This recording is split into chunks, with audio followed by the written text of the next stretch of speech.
man available or make man acceptable to himself to deal with. And always has to do with a covenant or sacrifice. Somebody say amen. I'm telling you a story, and I want you to get this because it's important. Let's just start when God brought the children of Israel out of Egypt. When God brought them out of Egypt, he told Moses the day before, and he said he was coming. We call it the Passover. God said, everybody in Israel, I want them to kill a lamb, right? I want them to take the blood of the lamb and put it on the doorpost. And if I see that blood, then I'm going to pass over that house. Everybody whose house don't have the blood on it, they're going to be in trouble. So what God did was, he instructed them, kill a lamb and you protect it because the blood is going to protect you. So once everybody put the kill the lamb, they went to this season called unleavened bread, this feast of unleavened bread, which was supposed to take out all the impurities from Israel. And then they went to the wilderness to celebrate, and they had a feast called Shavuot, or it's called the Feast of Weeks for us today. I'm taking somewhere, I know you might not understand, but stay with me. Every time God's going to deal with man, there's a process on how he deals with you, because he knows you will never be good enough for him. So he goes about his business to fix a system in place. Glory to God. A system in place that was preparing us for when Jesus came, but he deals with us through that system. When Israel was under the law, they had what they call a tabernacle. You all know the story? And then it became a temple eventually. So that tabernacle, remember, in the most holy place was the place where God dwelt. That's where the high priest went once every year to take his blood for the offering of sin. But it was set up in a way, I hope I can get this out of me. It was set up in a way because I'm trying to tell you something. I'm trying to show you why we are so messed up in church. We are so judgmental in church because we have not received and understood and accepted truth. Somebody say amen. Amen. When the way that the courts were set up, the temple was set up, they had something called the outer court. There was only one way you could get into the temple ground. From the east end, you come into a door. There was no other way to get in, no other way to get out.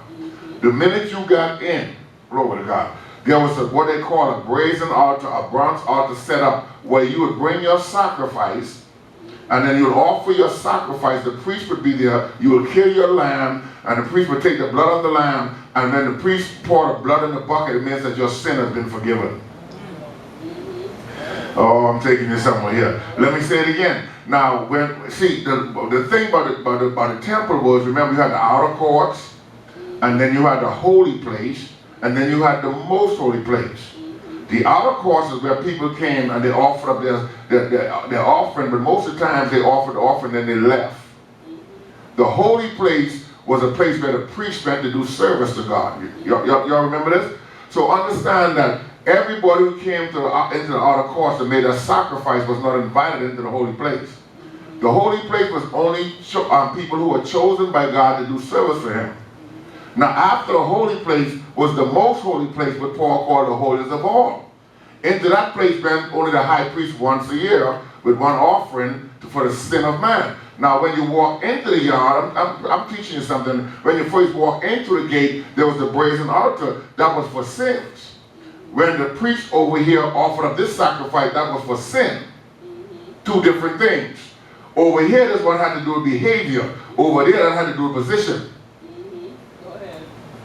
When they came in, because they cussed and they drunk and they did all these things, they offered up the sacrifice for themselves. When the priest offered the sacrifice, he offered it because they were separated from God because of Adam. They were in a state of sin. Do you understand the difference? So when you even in a state of sin, no matter how good you could be, if the priest didn't, if they would have offered up all them things, their sin would have been covered for the minute, but they'd still be separated, because when the priest offered the sacrifice, what happened was God covered all the sins of Israel for another year. Are y'all with me? That's why he was able to deal with them, because man will never be able to stop sinning.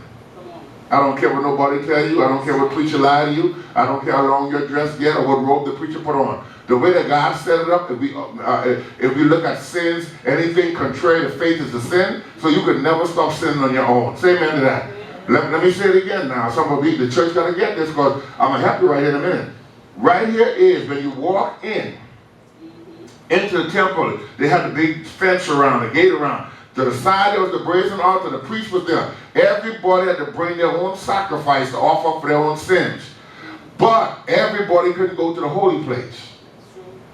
Only those chosen could go into the holy place to do service. And everybody couldn't go into the most holy place. Only the high priest could go into the most. Y'all see where I'm going with this? So, but the thing is about this, LaWanda, is the priest and the high priest had to make this offering also. They had to make their own sacrifice for themselves when they came in before they could qualify for the holy place.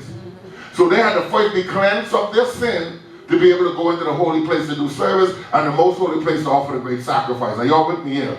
Because I'm trying to show you what God began to tell me, and maybe I just talked about this morning, we'll be done. I'm trying to show you that when we come to church, help me, Holy Spirit, we have to understand that under the law, and when they were leaving Egypt, God told them, y'all choose a lamb, y'all kill a lamb, y'all sacrifice the lamb. That lamb going to atone for me for your sin. So you cannot go any further with God till you deal with the issue of sin. Yes, come on now. Glory to God. Let me say it again. He always set it up, Miss Vickers.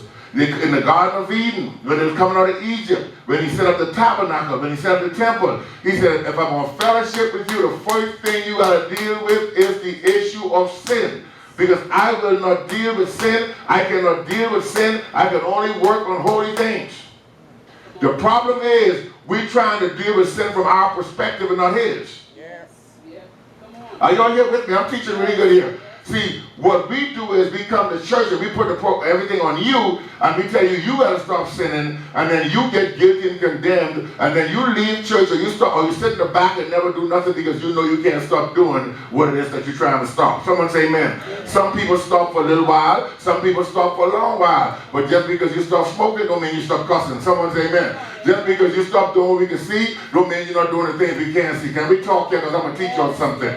Everybody, God set it up that you have to depend on him. So anytime I hear a preacher get up and talk about how perfect he is, I get a little bit concerned about that because I done tried all that, LaWanda. I tried to be perfect. I tried to cross every T and dot every I. And God has a way of setting you up to show you that he's God. That's true. And the very thing you confess you'll never do, he'll put you right in it to make sure you understand that he's God. Am I the only one in here who understand what I'm talking about? So let me teach you now where, Ms. Vickers, I believe, and God, this thing opened up for me, man. It opened up for me. And that's why I tell you, I can't be shaken. I can't be discouraged. I know in who I believe. I know what God is doing. So I want you to see who you are and why it is that we have all these issues in church.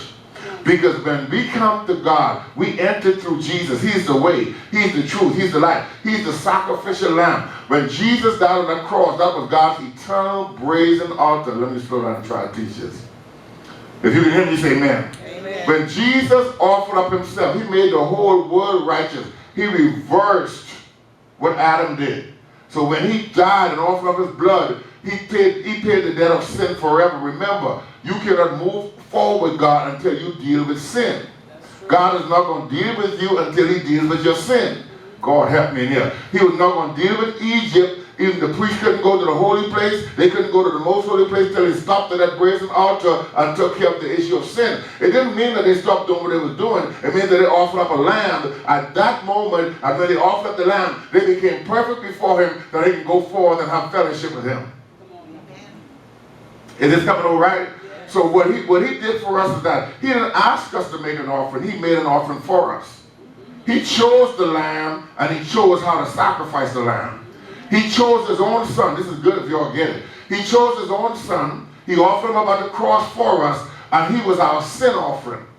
But the thing is, Nicole, he became an eternal sin offering. So Paul said the blood of goats and bullocks to take away sin, it would never have been remain for him to come. But since they could only cover sin, he said when Jesus came, he took sin away. So here's what I want the church to understand. Once a person gets saved in Christ, they have an eternal sacrifice to the eternal sacrificial Lamb of God.